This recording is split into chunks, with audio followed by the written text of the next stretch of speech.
नमस्कार, जय हिंद, वंदे मातरम। एक बार फिर से आपका बहुत बहुत स्वागत है हमारे YouTube चैनल JRP किंग के अंदर। आपको बता दें कि कर्नाटक के अंदर जिस तरह से विधानसभा चुनाव का तारीखों का ऐलान हुआ है, उसके बाद में सभी पार्टियों ने अपनी तैयारियां जोरों तौरों पर शुरू कर दी है। अब सभी पार्टियों की बात करें तो प्रचार में कोई कमी नहीं रही है। सभी पार्टियों ने अपनी तूफानी दौरे शुरू कर दिए, अपने लुभावने वादे भी शुरू कर दिए कर्नाटक के अंदर। परंतु आपको ये बता दें कि अब की बार कर्नाटक के अंदर किस किस पार्टी के बीच में कड़ी टक्कर देखने को मिल सकती है, वो इस वीडियो के अंदर हम आपको पूरा का पूरा विश्लेषण बताएंगे। परंतु आपको बता दें कि आप हमारे YouTube चैनल पर नए हो तो पहले सब्सक्राइब जरूर करें। आपको बता दें कि कर्नाटक के अंदर 224 सीटों का सबसे बड़ा ओपिनियन पोल जारी हो चुका है चुनाव से ठीक 4 दिन पहले। अब हम आपको बताएंगे कि अब की बार कर्नाटक के अंदर किसकी बनती हुई नजर आ रही है, सरकार कौन मारेगा बाजी। ये सबसे बड़ी ओपिनियन पोल की अपडेट हम आपके बीच में लेकर हाजिर हुए। आपको बता दें कि सी वोटर टीम नाउन और फलोदी सट्टा बाजार का सबसे बड़ा ओपिनियन पोल जारी हो चुका है कर्नाटक विधानसभा क्षेत्र का।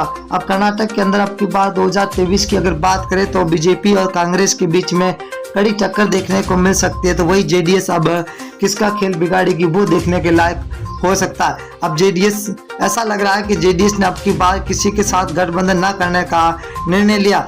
जो हम आपके बीच में 224 सीटों का सबसे बड़ा ओपिनियन पोल लेकर हाजिर हुए है, वो सबसे बड़ा कर्नाटक का आज तक का फाइनल ओपिनियन पोल जारी हो चुका है। 224 सीटों का सबसे बड़ा। सीटों में से पहली सीट की अगर मैसूर जिला, जहां पर को 10 सीट है, 10 में से बीजेपी को 3, जेडीएस को 2, कांग्रेस को 7 सीट मिल रही है, तो अन्य को यहां पर 0 सीट पर मिलता हुआ दिखाई दे रहा है। अगर हम बांगलकोट की बात करें तो कुल 7 सीटें, जहां बीजेपी को 2, जेडीएस को 1, कांग्रेस को 3 और अन्य के खाते में 1 सीट जाती हुई दिखाई दे रही है। बेल्लारी की बात करें, बेल्लारी जिले के अंदर 9 सीट है, 9 में से बीजेपी को 3, जेडीएस को 2, कांग्रेस को 4, यहाँ पर अन्य को 0 सीट मिलती हुई दिखाई दे रही है।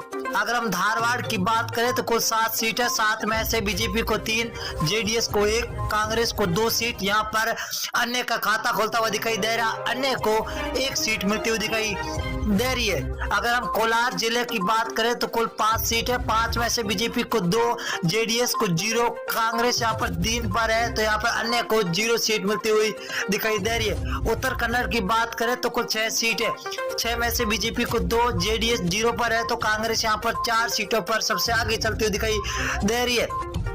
अगर हम बात करें कर्नाटक के 224 में से चित्रकूट है, जहां पर कुल 6 सीटें, बीजेपी को 2, जेडीएस को 1, कांग्रेस को यहाँ पर 3 सीटें मिलती हुई दिखाई दे रही है।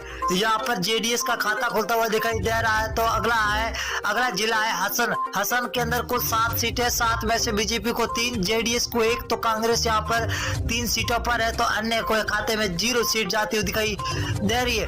अगली विधानसभा है BVM पश्चिमी दक्षिण, जहां पर कुल 8 सीटें हैं, 8 में से बीजेपी को 3, जेडीएस 0 पर है, तो कांग्रेस 4 सीट पर, अन्य को खाते में 1 सीट जाती हुई दिखाई दे रही है। BVMP मध्य, जहां पर कुल 8 सीटें, 8 में से बीजेपी को 2, जेडीएस को 1, कांग्रेस को 4 सीटें मिलती हुई दिखाई दे रही है। यहाँ पर बीजेपी और कांग्रेस बीच में सीधी टक्कर होती हुई दिखाई दे रही है।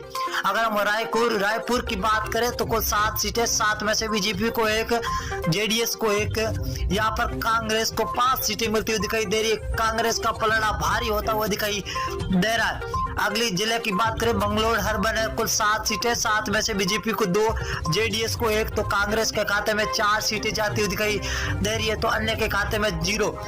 तुमकुर के अंदर 10 सीट है, 10 में से बीजेपी को 3, जेडीएस को 2, तो कांग्रेस यहाँ पर 6 सीटों के साथ सबसे आगे सरकार अब की बार बनती हुई दिखाई दे रही है।